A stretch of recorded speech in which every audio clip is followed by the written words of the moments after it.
1 Samuel chapitre 3, versets 6 et 7. Et l'Éternel appela encore Samuel. Et Samuel se leva et s'en alla vers Élie et dit : « Me voici, car tu m'as appelé. » Et Élie dit : « Mon fils, je ne t'ai point appelé. Retourne-t'en et couche-toi. » Or Samuel ne connaissait point encore l'Éternel, et la parole de l'Éternel ne lui avait point encore été révélée. Bonjour à tous frères et sœurs, bonjour, que le Seigneur vous bénisse et bon sabbat à tous. Aujourd'hui j'aimerais faire encore une autre fois une halte dans notre série d'études sur les développements prophétiques vers cette conclusion du message du troisième ange, comme nous l'avons vu la dernière fois, cette conclusion qui aboutit dans le verset 4 d'Apocalypse chapitre 18. Mais pour vous montrer qu'il ne s'agit pas simplement d'études prophétiques, tout ce qui a trait à ce mouvement, il ne s'agit pas simplement d'études de la vérité, mais qu'il s'agit bel et bien d'une relation avec le Dieu qui a la vérité, avec Jésus, car Jésus a dit « Je suis le chemin, la vérité et la vie ». Et bien pour vous montrer, pour vous donner le goût sous-jacent à tout ce message, j'aimerais partager avec vous une méditation qui s'intitule « Entendre et reconnaître la voix de Dieu ». Parce que si nous voulons, si nous aspirons à appartenir à un peuple qui est présenté comme une voix venant du ciel, ou autrement dit, la voix de Dieu même, eh bien, cela ne peut se faire autrement que par le fait que nous ayons une relation intime avec le Seigneur Jésus. Et ceci n'est en aucun cas contraire à notre attachement personnel intense à la vérité pure et immaculée de la parole de Dieu. C'est inséparable réellement. Quand nous voulons le séparer, quand nous disons que cela est séparé, que cela devrait être présenté de manière séparée ou distincte, nous ne comprenons pas vraiment le message du troisième ange. Parce que Apocalypse chapitre 14 verset 12 nous dit que c'est ici la patience des saints.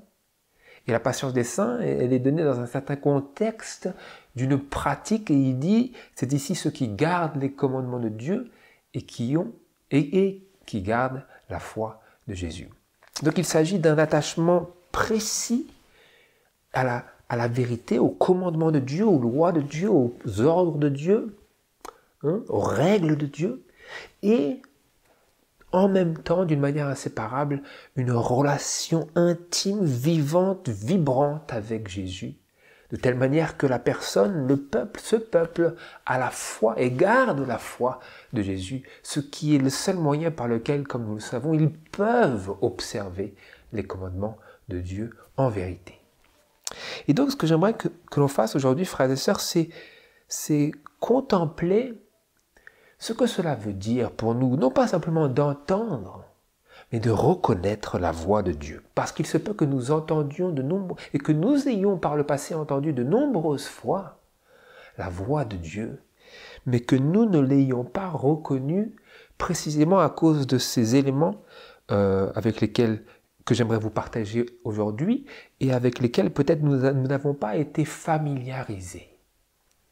Des éléments que présente la Bible et que nous présente l'esprit de prophétie, par lesquels nous pouvons apprendre non seulement à entendre, mais aussi à reconnaître la voix de Dieu quand il nous parle.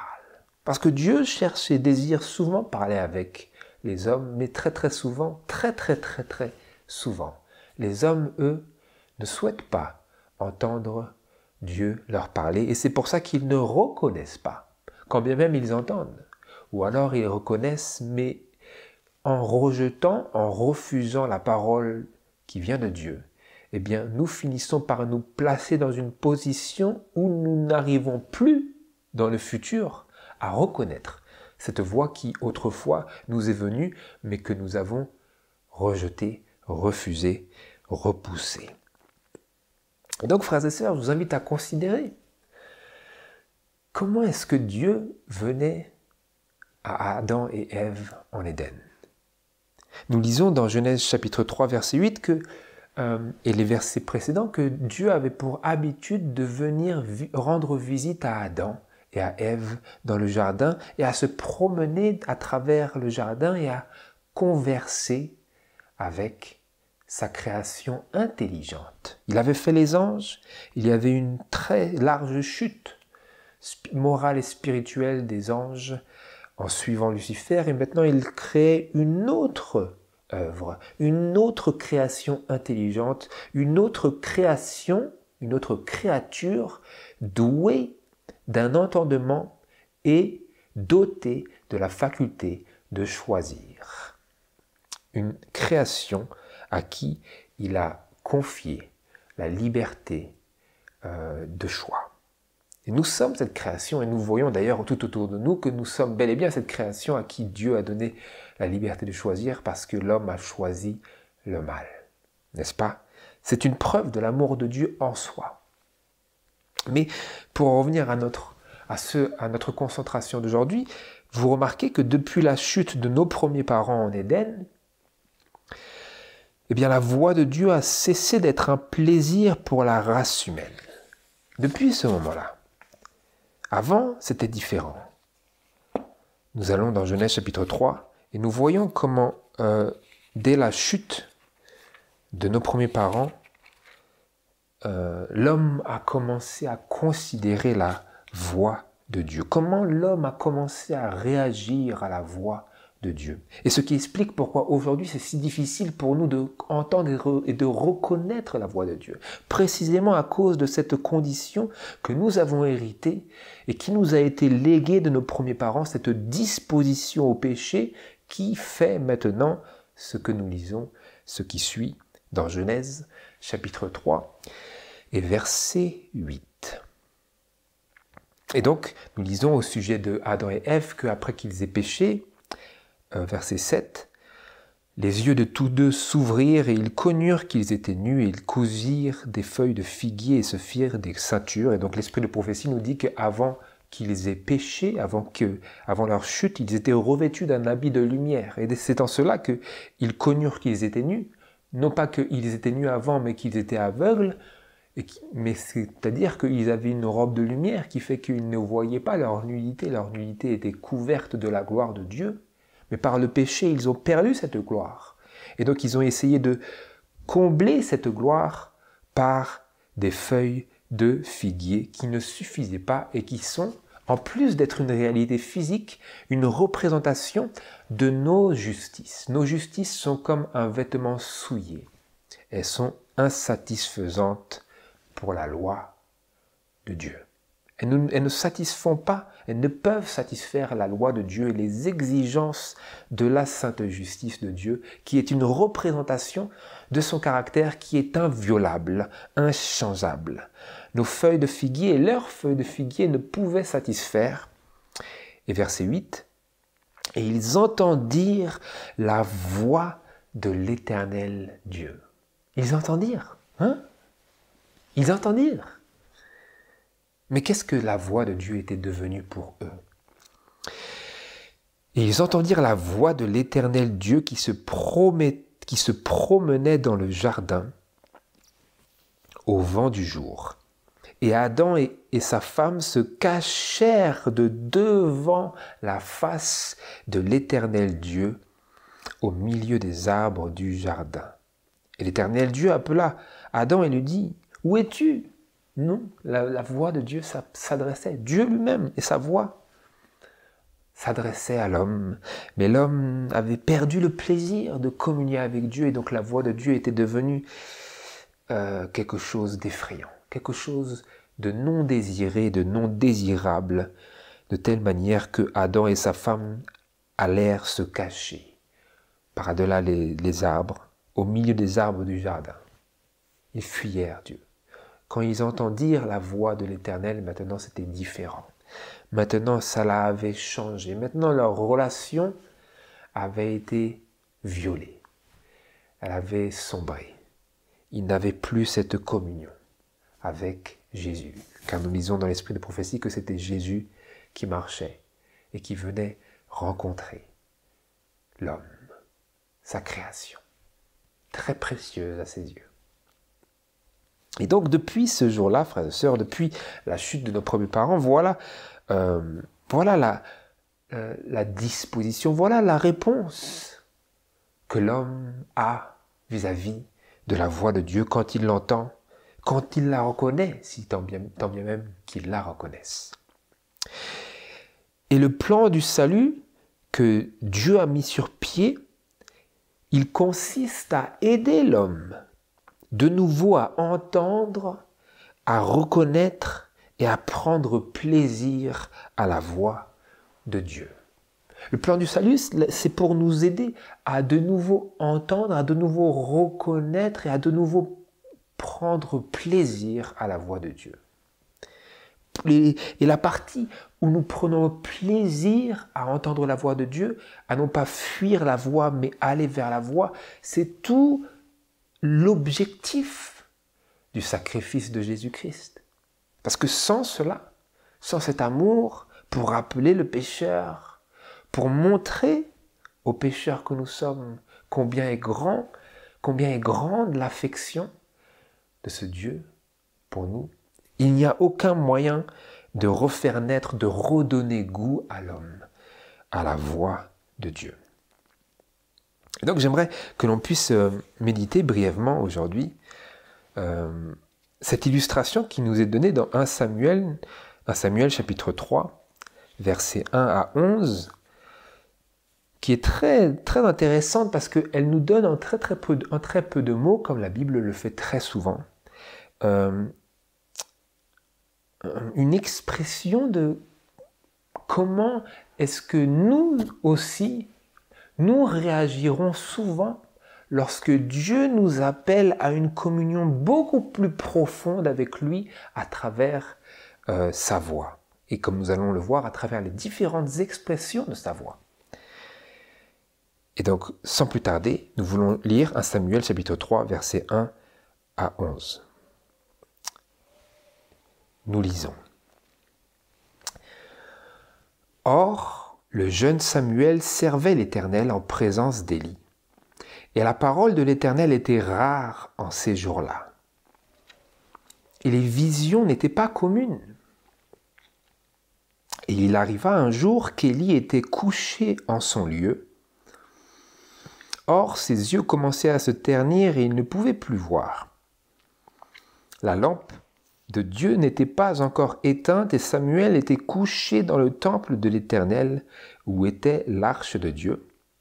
Alors l'Éternel appela Samuel et il répondit, « Me voici. » Il courut vers Élie et lui dit, « Me voici, car tu m'as appelé. » Mais Élie dit, « Je ne t'ai point appelé.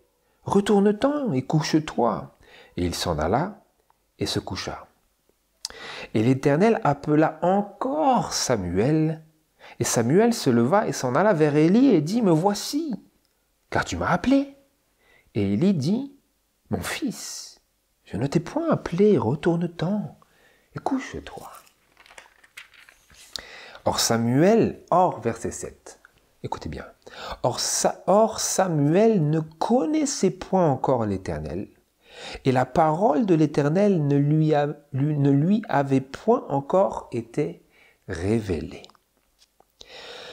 Et l'Éternel appela encore Samuel pour la 3e fois, et il se leva et s'en alla vers Élie et dit, « Me voici, car tu m'as appelé. » Et Élie comprit que l'Éternel appelait cet enfant. Alors Élie dit à Samuel, « Va et couche-toi, et si on t'appelle, tu diras, « Parle, Éternel, car ton serviteur écoute. » Samuel s'en alla donc et se coucha en son lieu. Et l'Éternel vint et se tint là et appela, comme les autres fois, « Samuel, Samuel !» Et Samuel dit, « Parle, car ton serviteur écoute. » Alors l'Éternel dit à Samuel, « Voici, je vais faire en Israël une chose que nul ne pourra entendre sans que ses deux oreilles lui tintent, etc. » Et ensuite, cela commence. Tout le ministère de Samuel commence à partir de ce moment-là, où le Seigneur parle directement à Samuel, le prophète. Et nous voyons ici, frères et sœurs, une leçon très importante. Ici, il ne s'agit pas simplement de la relation exceptionnelle qu'a Samuel avec Dieu et que vous ne pouvez pas avoir avec Dieu. Beaucoup de personnes aujourd'hui pensent comme cela. Non, non, non, ces choses-là se sont passées. Le don de prophétie, maintenant, c'est terminé. Ce n'était que pour des personnes très, très particulières. Et ce n'est aujourd'hui peut-être que pour des personnes très particulières. Mais ceci, frères et sœurs, c'est une compréhension totalement faussée de la réalité, totalement faussée de ce que nous pouvons attendre de Dieu, et précisément en ces derniers jours, parce qu'il est écrit dans Joël chapitre 2, vous allez avec moi brièvement, nous allons y revenir, mais dans Joël chapitre 2, si je ne m'abuse, nous apprenons à travers la prophétie qu'en ces derniers jours, Dieu fera et ferait et fera et fait des choses qu'il eût fait par le passé, mais avec des personnes insignifiantes.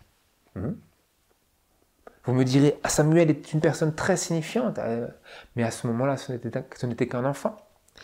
Et ce que nous lisons au sujet de ces enfants, il est écrit dans Joël chapitre 2, versets 28 et 29. « Et il arrivera après ces choses que je répandrai mon esprit sur toute chair. Vos fils et vos filles prophétiseront, vos vieillards auront des songes et vos jeunes gens des visions. Et même sur les serviteurs et sur les servantes, en ces jours-là, je répandrai mon esprit. » Et vous voyez au verset 31 de quel temps il s'agit, parce qu'il est écrit « Le soleil sera changé en ténèbres et la lune en sang avant que le grand et terrible jour de l'Éternel vienne. » Et nous savons que c'est précisément en 1780 qu'a eu lieu ce jour sombre où le soleil s'est terni et la lune s'est transformée en sang. Le soleil a été changé en ténèbres en plein jour. Et donc c'est précisément pour ce temps de la fin et pour cette période, Dieu dit que même sur les serviteurs, même sur les personnes les plus insignifiantes, Dieu dit même sur eux, sur les serviteurs et sur les servantes, en ces jours-là, je répandrai mon esprit. Et que fait l'esprit? Ce que nous sommes en train de voir. L'esprit communique. Par l'esprit, Dieu parle. N'est-ce pas? Parce que Dieu ne peut parler qu'à travers l'esprit et les anges. Parce que l'esprit est l'omniprésence de Dieu. Et donc ici, lorsque nous lisons au verset 7 de 1 Samuel chapitre 3, la raison pour laquelle Samuel n'avait point reconnu la voix de Dieu qui lui parlait, la raison qu'il nous est donnée, c'est que Samuel ne connaissait point encore l'Éternel. Et deuxième point, la parole de l'Éternel ne lui avait point encore été révélée.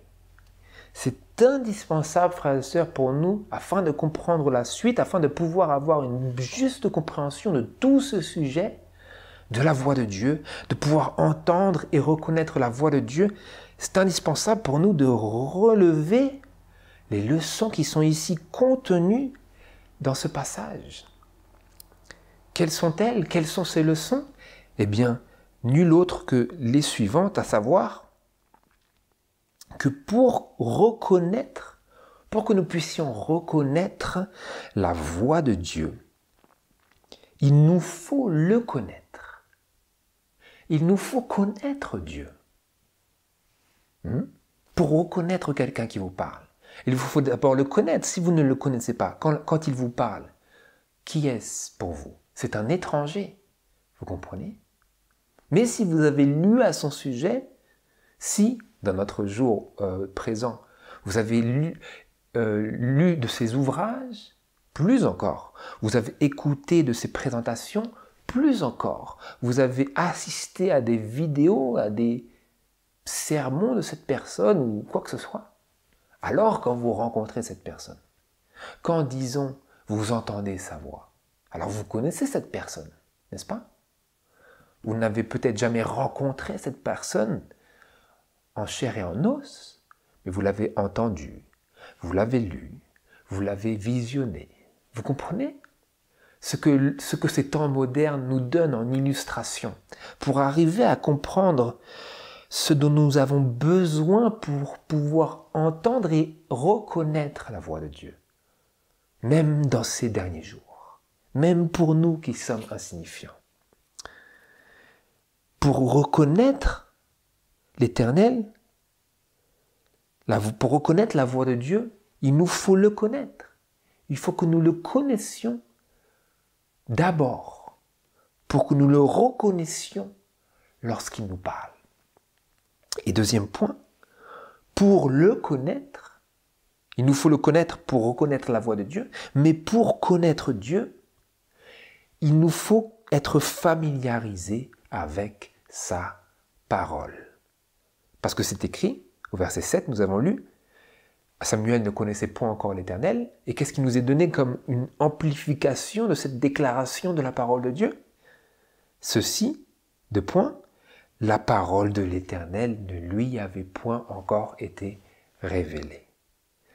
Autrement dit, aurait-il pu connaître l'Éternel si la parole de l'Éternel ne lui avait point encore été révélée? Non. Le bon sens nous dicte que ce n'est pas possible. Et la parole de Dieu nous confirme en effet que ce n'est pas concevable. La parole de Dieu se tenait au fondement, pour Samuel, de sa capacité à reconnaître la voix de Dieu. Il en est de même pour nous, frères et sœurs. Si nous voulons avoir cette capacité à entendre et à reconnaître la voix de Dieu lorsqu'il nous parle, il nous faut de prime abord avoir appris à connaître le Seigneur à travers la révélation de lui-même dans sa parole. C'est indispensable. Nous avons ici l'illustration d'un principe biblique dans cette histoire du Seigneur et de Samuel. Et maintenant, j'aimerais que nous puissions élargir cela, élargir sur le poids de la parole. Quel est le poids de la parole? C'est important parce que ici, c'est absolument véridique de dire que sans l'Esprit de Dieu, nous ne pouvons comprendre la parole. Seulement, si vous n'avez pas la parole, comment est-ce que vous pouvez discerner que ce que vous pensez être l'Esprit de Dieu n'est pas un subterfuge de l'ennemi? Vous comprenez? Il vous faut être intellectuellement éclairé et éduqué par la parole pour pouvoir reconnaître le Seigneur quand il s'adresse à vous personnellement. La parole de Dieu nous éclaire, nous enseigne qu'il nous faut d'abord poser le fondement, et il n'y a d'autre fondement que Jésus-Christ, qui est la pierre angulaire. Donc la pierre angulaire de Jésus, qui est la parole de Dieu, doit être posée dans notre vie avant que nous puissions espérer une quelconque révélation supplémentaire de sa volonté dans notre vie personnelle. Vous comprenez? Vous ne pouvez pas dire que vous devez d'abord avoir l'esprit pour ensuite comprendre bien la parole. Il vous faut d'abord la parole pour discerner que ce que vous pensez être l'esprit est bel et bien la voix de Dieu. Vous comprenez? Le fondement doit être posé. Il le faut. Certes, vous ne pouvez comprendre la parole de Dieu sans l'Esprit. Mais vouloir cheminer à sens inverse, c'est s'exposer à de terribles dangers, auxquels nous voyons aujourd'hui que les pentecôtistes sont exposés et par lesquels ils sont maintenant dans tous les sens. Parce que si la parole de Dieu n'est pas le fondement de notre expérience, comment pouvons-nous espérer quoi que ce soit de positif si Dieu n'est pas au pied, si Dieu n'est pas au tout départ de cette construction? Je continue ici. Nous voulons voir quel est le poids de la parole en nous tournant vers le psaume 103, verset 20. Dans le psaume 103 et verset 20, nous avons un verset très bref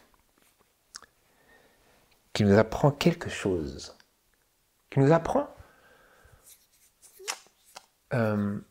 l'attachement qu'ont les anges vis-à-vis de la parole.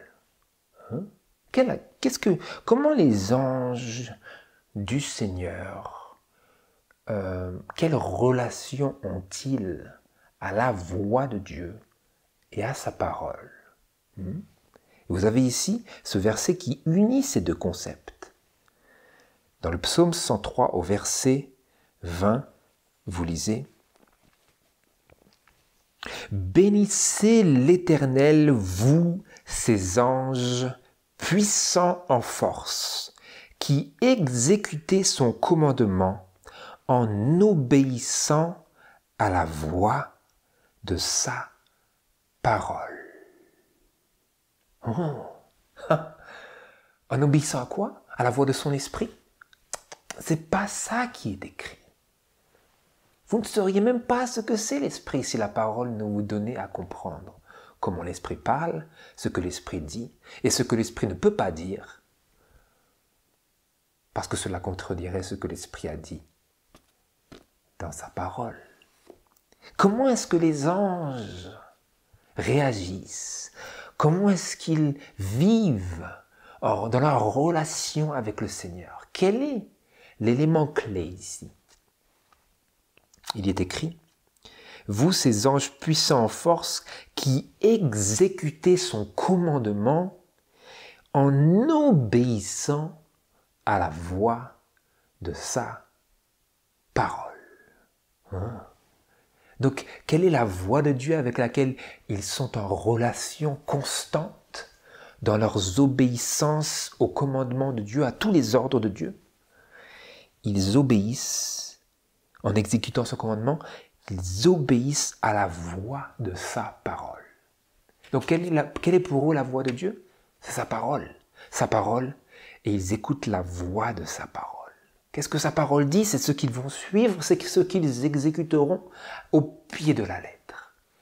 Ils ne s'en détourneront ni à gauche, ni à droite. Et le psalmiste est inspiré à dire: « Bénissez le Seigneur, vous ses anges, puissants en force, vous qui exécutez son commandement. » Comment? En obéissant à la voix de sa parole.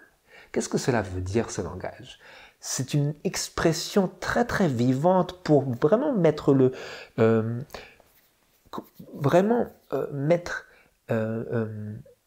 pour insister sur la teneur, le calibre de leur relation avec Dieu. Ils obéissent à chaque écho, chaque son de la voix, de la parole de Dieu. Et pour confirmer que réellement la parole a un poids extrêmement lourd dans la relation que nous sommes appelés à avoir avec Dieu, lourd dans le sens que c'est un élément indispensable, nous allons dans le psaume 138. Dans le psaume 138, verset 2. Où il est écrit, le psalmiste s'exclame encore une fois et révèle à travers son expression de louange une vérité, très, très importante pour nous de comprendre le psaume 138, verset 2. Et je lirai la dernière partie du verset telle qu'elle est écrite dans la Bible Darby.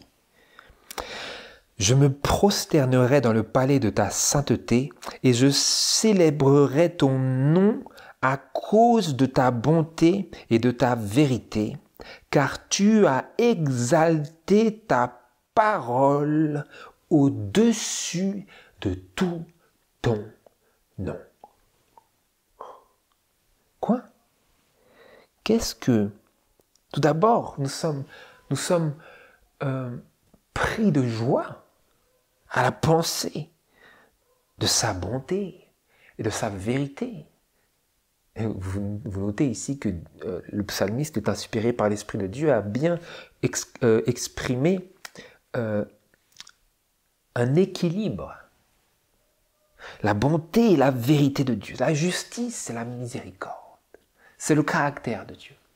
Et dans cette expression, liée à cette expression, il est poussé à dire, l'Esprit de Dieu nous dit, il nous exprime, nous fait comprendre que Dieu, tu as exalté ta parole au-dessus de tout ton nom. Vous savez, aujourd'hui, il y a beaucoup de personnes, malheureusement, qui se focalisent beaucoup sur le nom de Jésus. Le nom, précisément, ils veulent absolument dire le nom en hébreu, ou sinon, s'ils ne disent pas, ça ne fonctionne pas. Ils ont l'impression qu'ils n'adorent pas le bon Dieu. Mais Dieu, il n'est pas comme ça. L'important, c'est le caractère. De quel Dieu vous parlez? C'est cela. Ce n'est pas question du nom. C'est le caractère. De quel Dieu vous parlez? Est-ce que vous parlez du Dieu du Coran? Ou est-ce que vous parlez du Dieu de la Bible? Mais ici, Dieu, il met fin à toute cette tergiversation et il dit « J'ai exalté ma parole au-dessus de tout mon nom. » Donc il dit « Ma parole, c'est ce qui prime. » Toutes ces conversations sur le nom, ce n'est pas un problème. Ce n'est pas ça le problème. Le problème, c'est quelle est notre relation à la parole. De la même manière que les anges obéissent à la voix de sa parole. Ils exécutent tout son commandement, ils obéissent à la voix de sa parole, ils tendent attentivement l'oreille pour recevoir chaque son, chaque précision, chaque trait de l'être de la parole de Dieu. Ils ne ratent rien. Pas une virgule est laissée pour compte. Les anges tiennent cette relation à Dieu. Et Dieu confirme et dit que, à travers le psalmiste, tu as exalté ta parole au-dessus de tout ton nom. Donc la parole, elle est au-dessus de tout. Et donc si elle est au-dessus de tout, quelle importance renferme-t-elle? Quelle est l'importance de la parole dans la relation que Dieu désire que nous ayons avec lui dans sa voix, pour entendre, reconnaître et prendre plaisir à la voix de Dieu. De la même manière que Dieu désirait encore que Adam et Ève prennent plaisir à sa voix lorsqu'il s'est dirigé vers eux après leur chute, parce que Dieu aime converser avec sa création. Et pensez-vous, frères et sœurs, serait-ce donc possible que Dieu a cessé d'être ce créateur aimant, compatissant et désireux d'échanger avec les œuvres de sa main? Est-ce possible, frères et sœurs? Non, absolument pas. Parce que Dieu est le même hier, aujourd'hui et demain. N'est-ce pas? C'est ce que nous lisons au sujet de Jésus. Il a exalté sa parole au-dessus de tout son nom. Donc il dit, si vous blasphémez, si vous faisiez ceci, cela, c'est ce qui est écrit au sujet du blasphème contre le Saint-Esprit. Les hommes pourront blasphémer ceci, dire ceci, mais si leur relation à la parole est prête à changer, Dieu dit, un jour, je vais leur pardonner leurs péchés. Quand ils viendront à moi contrits pour toutes leurs erreurs, pour toutes leurs rébellions, toutes leurs apostasies, ce qu'ils auront dit, ce n'est pas l'important. L'important, c'est quelle était leur relation à l'Esprit. Quelle était leur relation, leur réponse à la parole.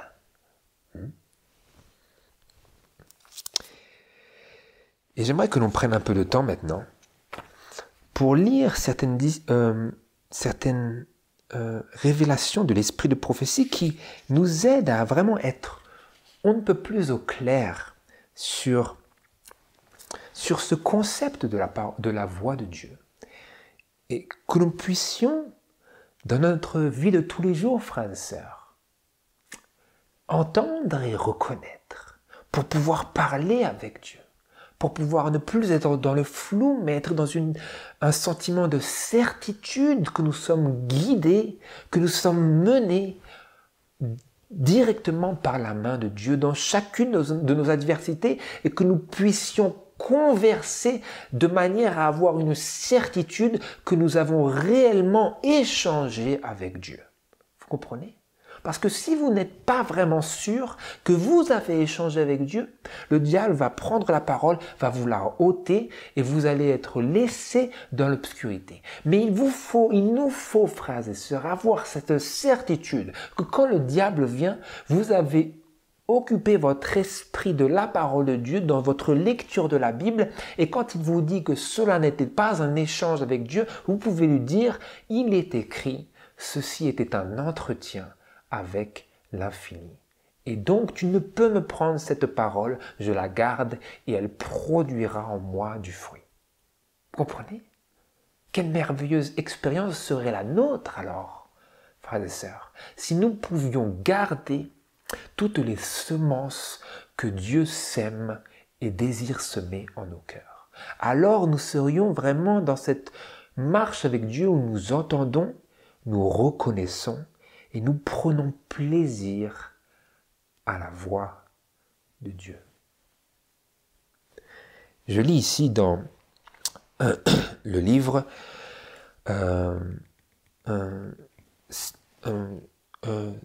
CSA, je crois que c'est Call to Stand Apart, à la page 69 et au paragraphe 4 et 5. Ça n'existe pas en anglais, mais nous l'avons en français, n'est-ce pas ? Je lis. Écoutez bien, frères et sœurs, vous allez voir que tout cela maintenant est relié par l'esprit de prophétie. Lorsque vous sondez les Écritures, lorsque vous vous nourrissez des paroles de vie, considérez que c'est la voix de Dieu qui s'adresse à votre âme. Qu'est-ce que c'est ? Lorsque vous sondez les Écritures, qu'est-ce que c'est ? Lorsque vous vous nourrissez des paroles de vie, considérez que c'est la voix de Dieu qui s'adresse à votre âme. La voix de Dieu. La voix de nos amis peut parfois nous troubler. Mais dans la Bible, nous avons le conseil de Dieu sur tous les sujets importants qui concernent nos intérêts éternels. Et dans les affaires temporelles, nous pouvons aussi apprendre beaucoup. Son enseignement sera toujours adapté à nos circonstances particulières et calculé pour nous préparer à endurer les épreuves et nous préparer à l'œuvre que Dieu nous a confiée. La Bible est la voix de Dieu qui nous parle. Aussi sûrement que si nous pouvions l'entendre de nos propres oreilles, si nous en étions conscients, avec quelle révérence nous ouvririons la parole de Dieu et avec quelle ferveur nous en sonderions les préceptes. Nous considérerions alors la lecture et la contemplation des Écritures comme un entretien avec l'infini. Si nous prenions cela au sérieux. De quoi ? Que la Bible est la voix de Dieu qui nous parle. Aussi sûrement que si nous pouvions l'entendre de nos propres oreilles. C'est ça vraiment. Nous voulons savoir. Qu'est-ce que c'est la voix de Dieu? La Bible est la voix de Dieu qui nous parle. Est-ce que nous le prenons au sérieux? C'est ça la question. Est-ce que je prends au sérieux? Parce que l'esprit de prophétie nous dit que l'esprit de prophétie a été donné précisément pour cette raison que les hommes et femmes ne prennent pas cela au sérieux et ne reconnaissent pas la Bible comme étant la voix de Dieu qui leur parle personnellement. C'est pour ça que l'esprit de prophétie est là. Et donc si nous acceptons maintenant cela, nous recevons, si je reçois la parole, la Bible, comme la voix de Dieu qui me parle directement, alors nous serons en train d'accomplir l'objectif de l'esprit de prophétie. Si nous en étions, je relis, si nous en étions conscients, avec quelle révérence nous ouvririons la parole de Dieu et avec quelle ferveur nous en sonderions les préceptes. Pourquoi? Parce que nous serions alors conscients que Dieu est en train de me parler pour de vrai, frères et sœurs, pour de vrai. Alors, quand nous viendrions à la parole, nous l'ouvririons avec révérence et nous sonderions ces pages, ces préceptes, ces enseignements, ces histoires avec une grande ferveur parce que nous serions attentifs à chaque moment où nous pourrions recevoir une parole personnelle de Dieu, pour nous, personnellement. Alors nous considérerions la lecture et la contemplation des Écritures comme un entretien avec l'infini. Et quand vous avez cette expérience, frères et sœurs, que votre lecture de la parole n'est pas simplement une corvée, mais quelque chose de complètement opposé à cela, complètement différent de cela, eh bien lorsque vous venez à la parole, vous venez en réalité comme à un entretien avec Dieu, à une relation avec Dieu, à une conversation avec lui. Lorsque vous lisez, vous écoutez Dieu. Lorsque vous priez, vous parlez à Dieu. Et lorsque vous avez appris à écouter Dieu, écouter pour reconnaître qui il est, dans votre prière aussi Dieu peut vous parler. Mais pas avant, frères et sœurs, parce que autrement, si Dieu vous parle que vous n'avez pas appris à connaître l'Éternel, comme c'était écrit dans 1 Samuel chapitre 3, vous n'avez rien pour savoir et discerner qu'il s'agit de lui. Parce que si vous n'êtes pas formé, si vous n'êtes pas entraîné, si vous n'êtes pas aguerri à discerner entre le bien et le mal, à discerner entre la voix de Dieu et la voix de la chair, entre la voix de Dieu et la voix du monde, entre la voix de Dieu et la voix du diable, Dieu ne va pas perdre son temps, il va vous donner des choses que vous ne pouvez comprendre comme venant de lui. Donc il vous appelle à la parole, il vous appelle à écouter les messages de ses serviteurs délégués, comme nous allons le voir, pour pouvoir être rééduqués, pour pouvoir avoir cette capacité à entendre et reconnaître la voix de Dieu lorsqu'il vous parle, lorsqu'il nous parle. Je continue maintenant parce que dans la citation prochaine, dans le livre Child Guidance, encore une fois en anglais, que nous n'avons pas en français, mais nous avons la citation, dans le livre Child Guidance, à la page 545 et au paragraphe 2, nous avons autre chose maintenant, une autre manière par laquelle nous pouvons entendre la voix de Dieu. J'ai écouté. Rien de ce qui est sacré, rien de ce qui a trait au culte de Dieu ne doit être traité avec négligence et indifférence. lorsque la parole de vie est prononcée ou est présentée, vous devriez vous rappeler que vous êtes en train d'écouter la voix de Dieu par l'entremise de son serviteur délégué. Je finis. Ne perdez pas ces paroles par inattention. Si vous les écoutez, elles pourront garder vos pieds loin des mauvais sentiers. Littéralement, elles pourront empêcher vos pieds de s'égarer sur des mauvais sentiers.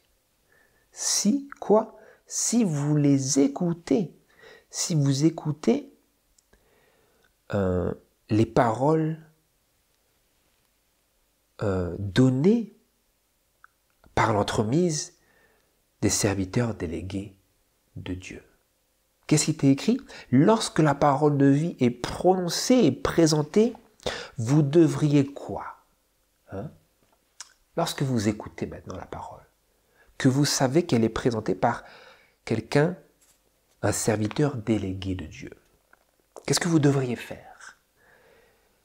Vous devriez vous rappeler que vous êtes en train d'écouter la voix de Dieu par l'entremise de son serviteur délégué. Donc c'est aussi une autre manière par laquelle Dieu s'adresse à nous. Comment? Par l'entremise de ses serviteurs délégués, par la prédication.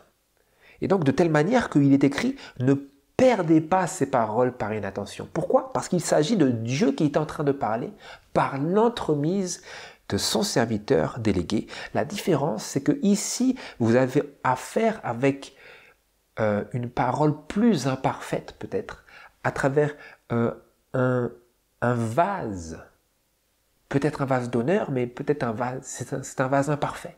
Parce que tout homme ici sur la terre est imparfait. Vous comprenez? Donc vous avez affaire avec une difficulté qui est de pouvoir regarder au-delà des défauts de l'homme et entendre la voix de Dieu qui vous vient par l'entremise de son serviteur délégué. Parce que Dieu est en train de parler, mais l'expression est peut-être fautée. L'expression est peut-être imparfaite.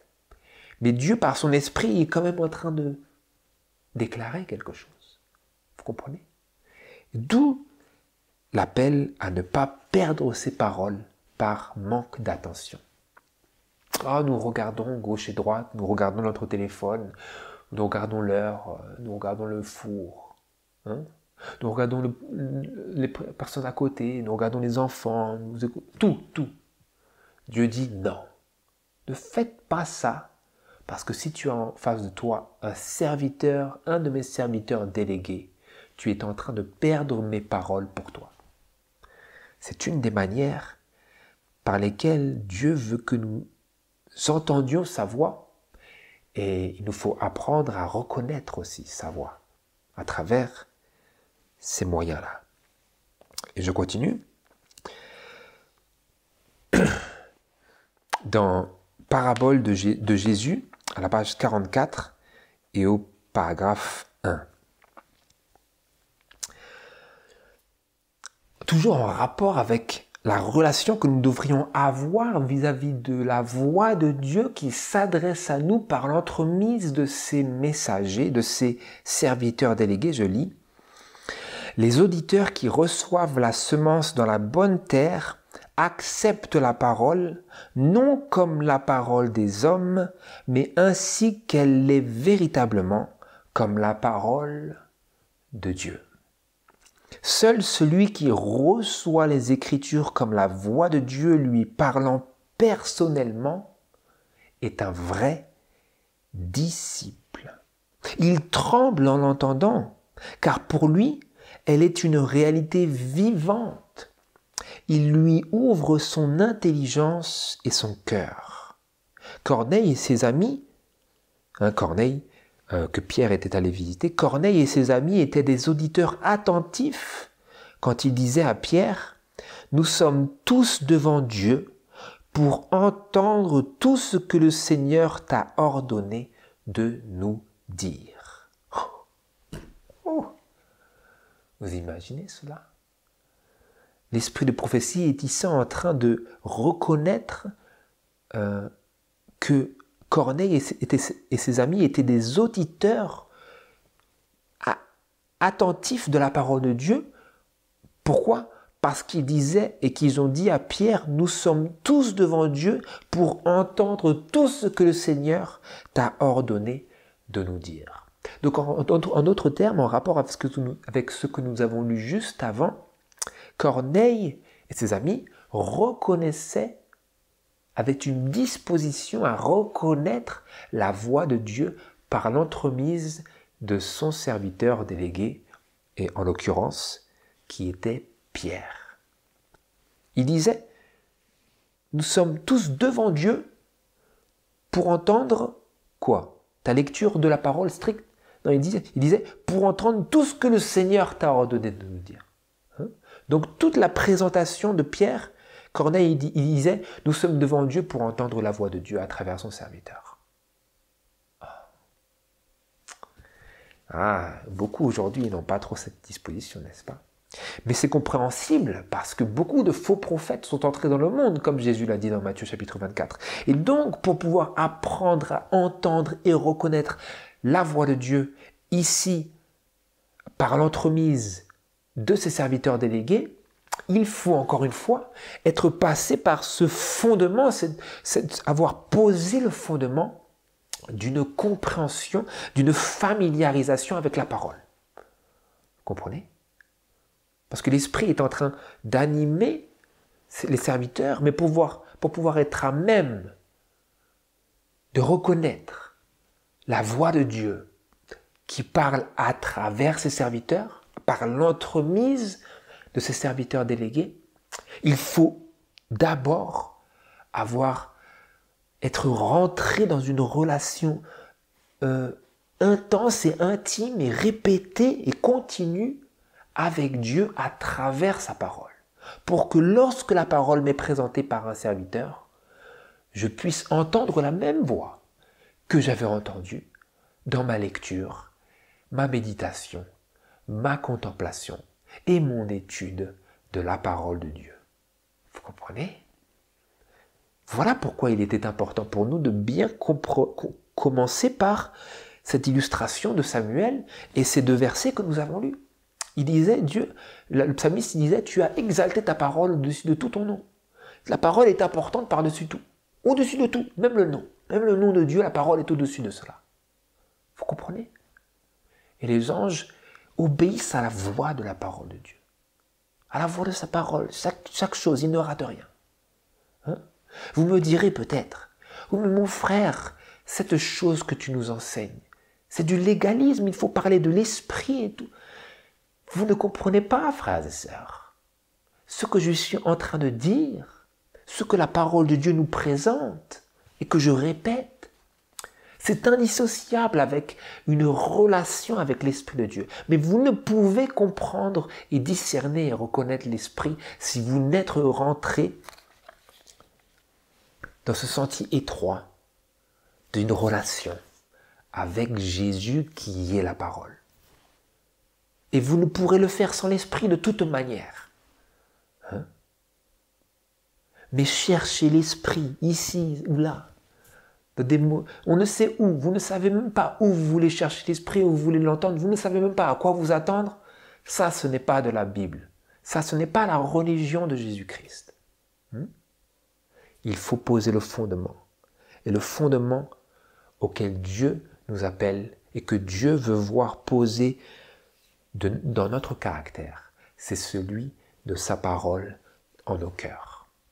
Et alors, nous pourrons développer, former un discernement spirituel par lequel Dieu pourra parler par d'autres entremises qui requièrent un discernement accru pour pouvoir être discerné et pour pouvoir être reconnu comme venant de lui.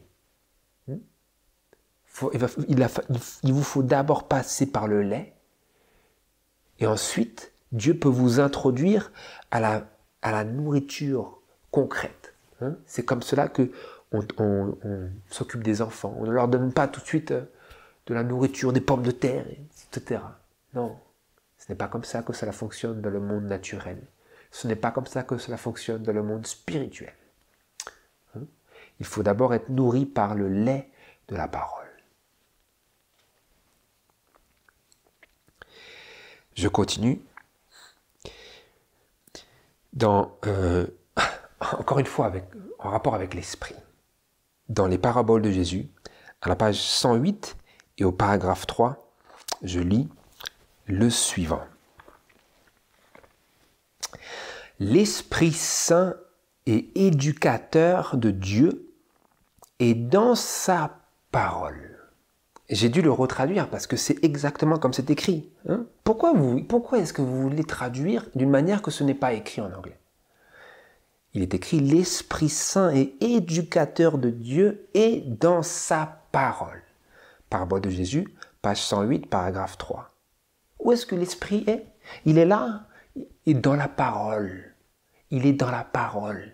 Vous voulez trouver l'Esprit? Allez le chercher dans la parole. Priez Dieu qu'il se révèle à vous dans la parole. D'abord, si vous n'êtes pas passé par ce point, il vous faut revenir à la case 0 et vous commencez dans la parole, frères et sœurs. Et alors de merveilleuses choses Dieu peut ouvrir à votre entendement, à votre esprit, mais il faut commencer au commencement. D'accord? L'Esprit Saint est éducateur de Dieu et dans sa parole. Une nouvelle et précieuse lumière émane de chacune de ces pages. Il faut que nous apprenions, vous voyez, c'est cela. Il faut que nous venions à la parole comme la Bible qui est la voix de Dieu qui nous parle directement, personnellement, comme nous l'avons lu avant. Donc il s'agit d'une prise de conscience. Et alors nous ouvrirons nos cœurs à l'Esprit Saint et éducateur de Dieu qui est dans sa parole. Donc le problème, ce n'est pas d'aller chercher l'Esprit avant de pouvoir comprendre la parole, c'est de chercher de trouver l'Esprit dans la parole. Parce qu'il y est déjà. Il suffit d'ouvrir nos cœurs à l'y trouver, à le trouver dedans. Parce qu'il y est, parce qu'il l'a inspiré. Et parce qu'il la révélera à notre entendement. C'est ça le cheminement de l'Évangile. C'est ça le cheminement de la religion de la Bible. Il y en a d'autres. Il n'y en a point d'autres, frères et sœurs.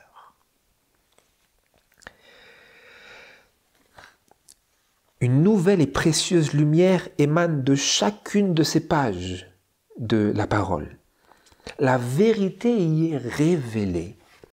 Mots et phrases sont rendus brillants et appropriés aux circonstances comme la voix de Dieu s'adressant à l'âme. Mots et phrases. Pourquoi? Parce que l'Esprit de Dieu il est dedans. Et lorsque vous allez à la parole comme à cela, comme à un entretien avec l'infini, comme nous l'avions lu, eh bien alors, la parole de Dieu ne pourra rester un livre froid et sans vie. Il ne pourra, parce que vous ouvrez vos cœurs à l'Esprit qui est déjà présent. Parce que l'Esprit a inspiré la parole et l'Esprit accompagne la parole, si tant est que nous ouvrions nos cœurs à l'Esprit. Et alors, en y venant de cette manière, mots et phrases sont rendus brillants et appropriés aux circonstances. Vous venez, tout brille, parce que l'Esprit est en train de révéler de merveilleuses choses, frères et sœurs, de merveilleuses choses. Et votre entendement est illuminé, et ce monde qui semblait couvert d'épaisses ténèbres s'en retrouve pas aussi cruel qu'il le semblait à vos yeux, enténébrés par une vie sans foi et sans la lumière de l'Esprit qui vous est venue à travers la lecture et la contemplation de l'Écriture. Alors, de merveilleuses choses se révéleront à nous, frères et sœurs, lorsque nous venons à l'Esprit Saint et éducateur de Dieu dans sa parole. Les mots et les phrases sont rendus brillants, des phrases qui n'avaient aucun sens. Vous les lisez, vous vous dites, je n'ai jamais lu cela avant, Seigneur. C'était là avant ça. C'était là, cela n'a pas bougé depuis de nombreux siècles. La parole n'a pas bougé. Mais l'Esprit rend les mots et les phrases brillants et appropriés à mes circonstances. Mes circonstances changent et donc Dieu change, rend approprié. Il ne change pas les mots, mais il leur donne un différent aspect. Il fait briller un différent reflet sur chacune de ces paroles pour nous aider. Comme la voix de Dieu s'adressant à l'âme. Parce que c'est Dieu. Vous allez me dire, oui, mais ça n'a pas changé la Bible. Non, c'est parce que vous ne comprenez pas que dans la Bible, l'Esprit de Dieu est présent. Alors, vous allez discerner que la Bible n'est jamais pareille. La Bible est complètement, strictement la même, mais l'influence, les aides, les soutiens, les consolations que nous en retirons sont constamment différentes, sont variées. Elles se multiplient. Dieu, avec l'Esprit, peut tout faire. Dans le cadre strict de la parole inchangée et inchangeable de Dieu. Alors vous allez me dire, frères et sœurs, qu'il n'y a pas l'Esprit là-dedans. Pourquoi vous allez chercher l'Esprit là où vous ne savez même pas si l'Esprit est présent? Venez à Dieu dans sa parole. Alors vous le trouverez de la manière qu'il l'a ordonnée, de la manière qu'il l'a prescrite. J'aimerais maintenant continuer pour voir une autre manière, non séparée et complètement distincte de celle-ci que nous venons de voir, mais qui mérite d'être examinée à part, et nous la trouvons ici dans le livre Évangélisé, à la page 613 et au paragraphe 3. Le livre Évangélisé à la page 613, paragraphe 3. Quel autre moyen existe-t-il par lequel nous pouvons et nous sommes appelés à entendre la voix de Dieu? Je lis. La voix du devoir et la voix de Dieu. Un guide inné qui nous a été donné par le ciel. La voix du devoir. Vous avez une voix à l'intérieur de vous. Ça s'appelle la conscience. C'est une science à l'intérieur de vous. C'est un guide inné qui nous a été donné par le ciel. Eh bien, cette conscience, cette voix du devoir, ce n'est autre que la voix de Dieu. C'est, comme c'est écrit dans Jean chapitre 1, je crois que c'est le verset 4 ou 5, c'est la lumière qui éclaire tout homme qui vient dans le monde. Qu'est-ce que c'est? C'est l'esprit. L'esprit nous est donné dans une certaine mesure à tout homme. Tout homme est doté d'une conscience. Et par cette conscience, il entend la voix du devoir. Et par cette voix du devoir, et d'ailleurs nous lisons littéralement que la voix du devoir, cette voix du devoir, est la voix de Dieu. Donc, votre voix intérieure, votre conscience vous dit, il faut que tu fasses la vaisselle, il faut que tu lèves les sols, il faut que tu nettoies ceci, il faut que tu nettoies cela, il faut que tu arrives à l'heure. C'est la voix de qui? C'est la voix du devoir, c'est la voix de la conscience, qui n'est autre que la voix de Dieu.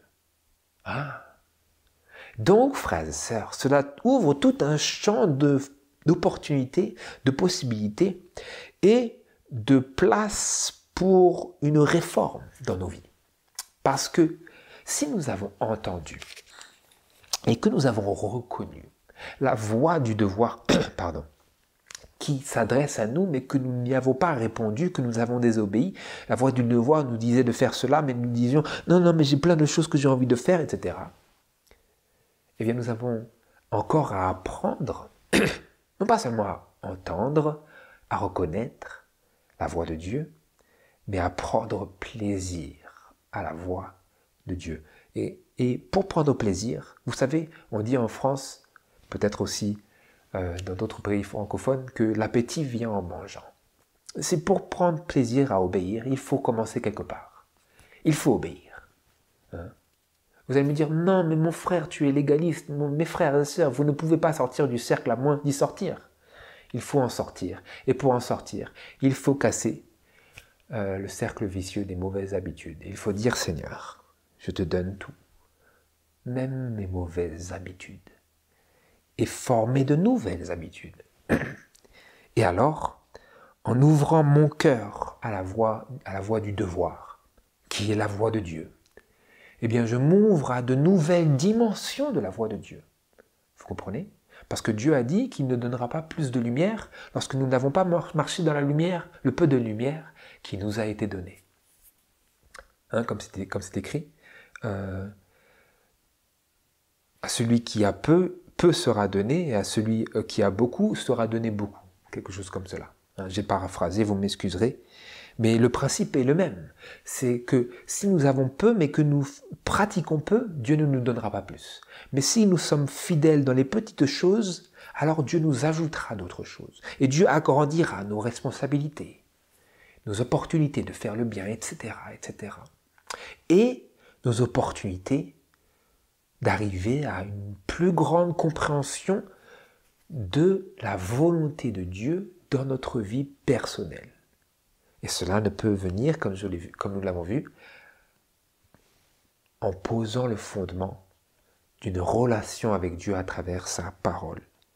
Et ensuite, cela continue à travers la parole, la voix de Dieu qui nous vient par ses messagers délégués, ses serviteurs délégués, et la voix de Dieu à travers la voix du devoir.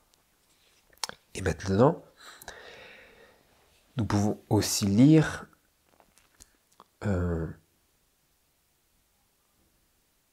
dans Instruction pour un service chrétien, et nous avons terminé sur cette note, à la page 222 et au paragraphe 1 et 2, où nous voyons que maintenant il y a un autre degré par lequel notre relation à Dieu dans sa voix va évoluer.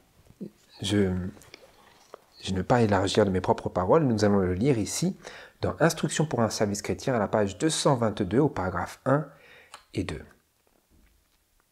Donc, vous vous souvenez d'Abraham, qui fut ensuite appelé Abraham, qui avait reçu l'ordre de quitter sa terre paternelle et de se diriger vers Canaan, qui était la terre que Dieu lui avait promis. Et à ce sujet, nous lisons: ce qui était demandé à Abraham n'était ni une épreuve facile, ni un léger sacrifice. Des liens puissants l'attachaient à sa patrie, à sa parenté, à son foyer.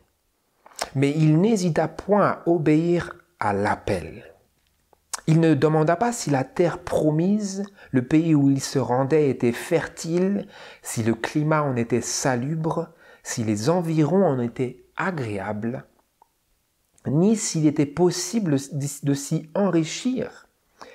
Dieu avait parlé et son serviteur obéirait. Car pour lui, le plus beau lieu de la terre était celui où Dieu l'appelait.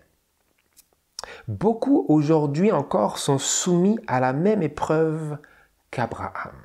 Quelle est cette épreuve à laquelle beaucoup sont encore aujourd'hui soumis? Je le lis. Ils n'entendent pas la voix de Dieu leur parlant directement du ciel. Ils n'ont pas la voix de Dieu leur parlant directement du ciel. Ils ne sont pas reçus en faveur, entre guillemets, par une telle manifestation surnaturelle. Mais Dieu les appelle néanmoins par les enseignements de sa parole et par les événements de sa providence. Ah, donc là, ici, nous avons un autre élément par lequel nous pouvons entendre et reconnaître la voix de Dieu. Ce sont les événements de sa providence. Je le relis. Dieu les appelle néanmoins par les enseignements de sa parole, nous l'avons vu, et par les événements de sa providence. C'est la voix de Dieu. C'est son appel. Son appel. Et nous étions en train de méditer dans le contexte de l'appel de cette autre voix du ciel. Hein? Et donc cet appel, ça peut être très très lié à ce qu'a ressenti et ce qu'a éprouvé Abraham en ce que Dieu l'appelait, lorsqu'il a reçu et entendu la voix de Dieu. Ils sont peut-être appelés à abandonner une carrière qui leur promet la fortune et les honneurs, à quitter leurs proches ou à renoncer à un milieu agréable et avantageux pour entrer dans une voie où ne semblent les attendre que des épreuves, des renoncements et des sacrifices.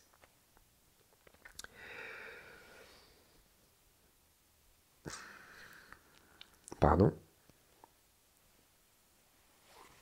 Dieu a une œuvre à leur confier, mais une vie facile, un entourage sympathique risquerait d'entraver la formation morale indispensable à l'accomplissement de cette œuvre. En conséquence, il les appelle loin des influences et des conseils humains et les pousse à ressentir leurs besoins de son aide et à dépendre de lui seul afin qu'il puisse lui-même se révéler à eux. Qui est prêt à l'appel de la providence à renoncer à des projets chers et à des liens familiers?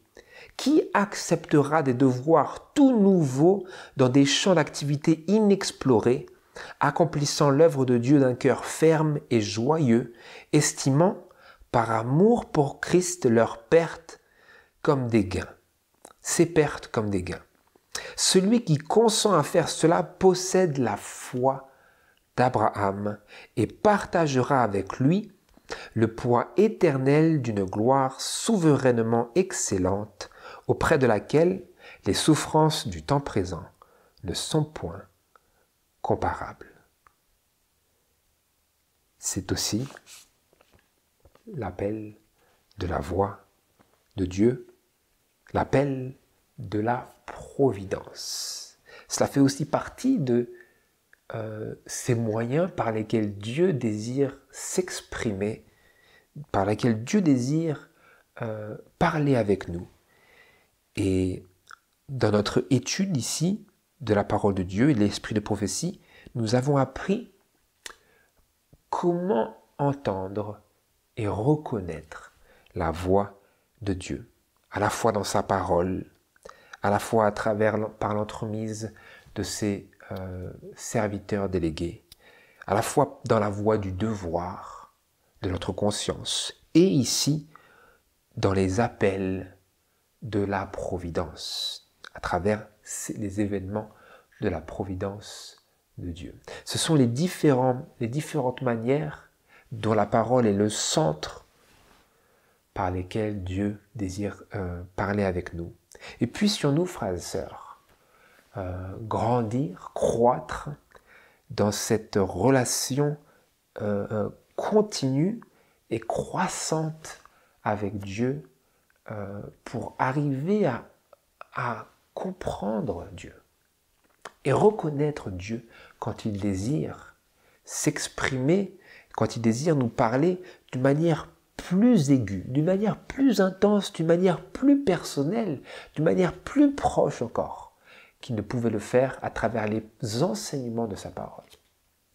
C'est ma prière que nous puissions réellement grandir dans cela et accéder à cette expérience, parce que nous en aurons véritablement un profond besoin au fur et à mesure que nous approchons de ces dernières scènes de l'histoire de notre terre. C'est ma prière que le Seigneur vous bénisse et nous bénisse conjointement dans cet agrandissement et cette croissance dans sa parole. Amen.